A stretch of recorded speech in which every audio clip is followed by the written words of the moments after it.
the 60s? 64.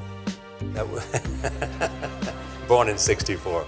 That was the time of the Cultural Revolution. Yeah, it was the end of the Cultural Revolution. It was, well, my grandfather was a tiny landlord, was considered, after liberation, was considered to be a bad guy. So I was, I know how tough it was when I was a kid. You tried to get into 3 colleges. Each time they rejected you. No, I tried. There is an examination that young people, if you want to go to university, you have to take the examinations. So I failed 3 times. Right. But I had a lot of fail. I failed for funny things that I failed a key primary school test for 2 times. And I failed 3 times for the middle schools. And you will never believe in Hangzhou, my city, there's only 1 middle school that lasts only 1 year. It was changed from primary school to middle school because our graduates of our school, no middle school accept us because we were too bad. They would become a middle school. What effect did it have, though, being rejected? Well, I think we have to get used to it. We're not that good. Even today, we still have a lot of people reject us. I think when I graduate from universities, and before for 3 years I tried to fill in the universities. So I applied jobs for 30 times, got rejected. I went for a police, they said, no, you're not good. I went to even the KFC. When KFC came to China, come to my city, 24 people went for the job. 23 people were accepted. I was the only one guy. And we went for police. 5 people, 4 of them accepted. I was the only guy that I received it. So to me, being turned down, rejected.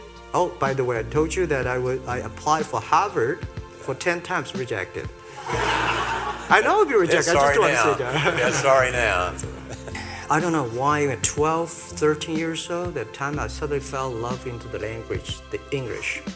And there's no place you can learn English at that time. There's no books, English books.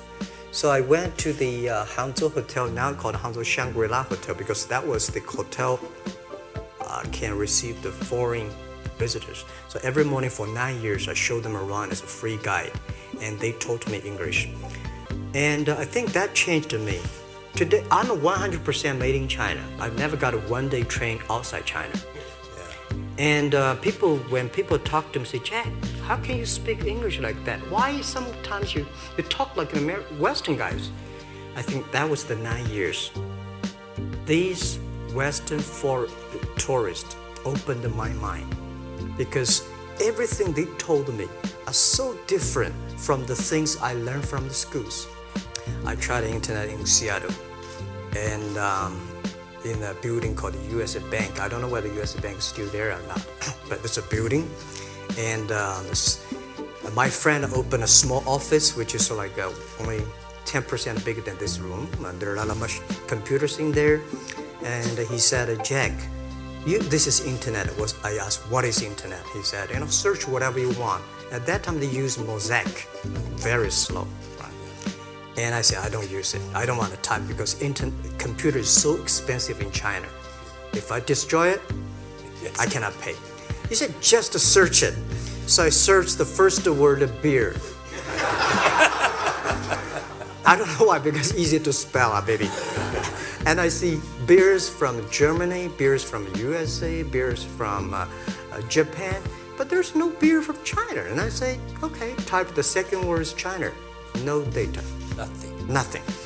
And I said, 1995, no data about China. So I talked to my friend, why not make something about China? So we made a small, very ugly looking page called China. It's something like I did a translation agency, we listed on there. It was so shocking. We launched at 9:40 in the morning. 12:30, I got a phone call from my friend. He said, Jack, you got 5 emails. said, what is email? And they say, these are the things. So people so excited. Where are you? This is the first time I see a Chinese website on that. How can we can we do something together? Well, at the beginning, I never thought, I thought when I was young, I said, everything's possible. Now I know not everything's possible. When you have something, you have to think about, you have to consider about the others. You have to consider about the customer, society, your employees, your shareholders, society. There are so many things that I think if you continue to work hard, there's possibility. And I just feel that I'm enthusiastic about what we are doing. At the beginning, for the first 5 years, I just want to survive. And 5 years later, I think... That's 2000, from 98. Yeah. But later, I think, wow, so many people's life changed. I was so excited, for the first 3 years, we made zero revenue. Zero revenue. But we are so excited to continue to work. You know what happened? I remember many times when I go to a restaurant and have dinner, somebody came, when I was trying to pay the bill, the owner of the restaurant came to say, sir, your bill is paid by someone. And the small note said, hey, Mr. Ma, I'm your customer of Alibaba Group, Alibaba platform. I made a lot of money, and I know you don't make any money. I pay the bill for you. And I remember one day that I was sitting somewhere in the coffee, somebody sending me a cigar. I don't smoke cigar, but there's a note that, thank you very much, I'm your customer. And I remember in the Taobao days, I went to Shangri-La Hotel in Beijing. When I get on the taxi, a man who opened the door for me, the boy at the gate, he said, Jack, thank you very much. I'm so scared, my girlfriend makes more money than I do on your site.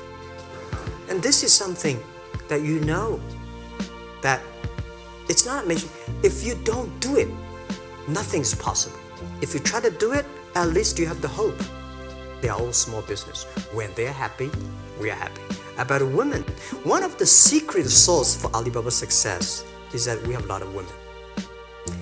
What percentage of women Well, among one Alibaba day employees? before, I think 2 or 3 months before we IPO, there's American journalist come to our company. She asked me a question. Jack, I've seen so many women in your company. I say, what's wrong? We have later we find that we have 47% of the employees of our company are women. How many? 40? 47% of our company are women. And we actually had a 51 because we acquired some company these days. They have more men, so balance that. But these are women in top-level positions. 33% of the management are women, and 24% of the senior management, very top level, are women. We have a women CEO, CFO, CPO, Chief People Officer, and we have everywhere. And I think so comfortable to working with them because women, in this world, if you want to win in 21st century, you have to making sure that making other people powerful, empower others, making sure the other people better than you are, then you will be successful. So I find the women, they think about the others more than they think about themselves. Yeah, women think about the kids, husband, parents much more than the men. And the user-friendliness. Just the people of China. Global celebrity, they said. No, I'm not. When I started the business... You are.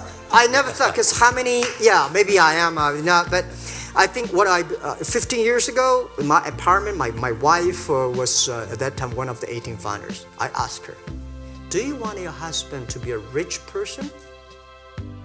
I never said rich person in China, rich person in Hangzhou, or you want your husband to be a respected person. She said, of course respected, because she never believed, and I don't believe we'll be rich people. We just want to survive. I believe when you have $1 million, that's your money. When you have $20 million, you start to have a problem. You worry about inflation, which is stock to buy and this, that, had to come. When you have $1 billion, that's not your money. That's the trust society give on you. They believe you can manage the money, use the money better than the government and the others. So I think today, I have the resources, do more things. With the money we have, with the influence we have, we should spend more time on the young people. And I would say, someday I'll go back to teach, go back to school, spend time with the young people and sharing with them what I done. So the money is not mine. I just happily and having these resources, and I want to do better job. Just tell them your story. Yeah, tell them the story and tell them that if I don't think in this world there are a lot of people be rejected more than 30 times. If we, the only thing we never give up, the only thing we're like a forest gone. We keep on fight. We keep on change ourselves. We don't complain. Whether you were successful or not successful, I find that people, when they finish the job, if they make the mistake, if they fail, if they always complain the others, this guy will never come back. If the guy only check himself, yeah, something wrong with me here, something wrong with me there, this guy has a hope. Thank you for taking your time to be with us. Thank you.